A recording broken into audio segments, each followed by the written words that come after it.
গ্রামের কৃষক কাঁদছে পেয়ারা গাছের নিচে বসে। আহারে, কাল রাতে গাছ ভরা পেয়ারা ছিল, এখন গাছে শুধু পাতা আর লেজের ছাপ।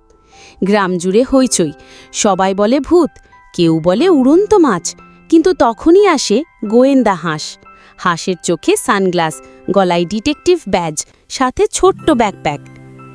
ঘবরানোর কিছু নেই, আমি তদন্তে নামছি।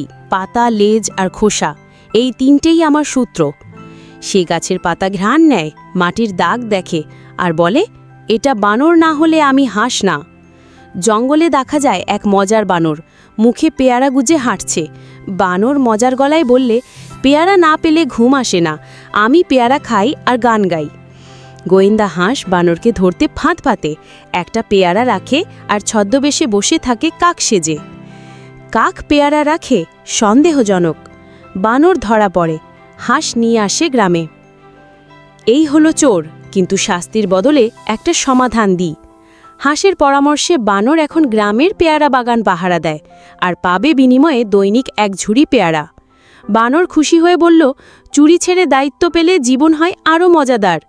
বন্ধুরা, চুরি মজা না, দায়িত্ব আর সততাই আসল শক্তি। আর কখনো কেউ চুরি করলে মনে রেখো, গোয়েন্দা হাঁস ঠিকই ধরে ফেলবে। গল্পটা ভালো লাগলে লাইক করো, কমেন্টে তোমার প্রিয় ফল কী, আর অবশ্যই সাবস্ক্রাইব করো।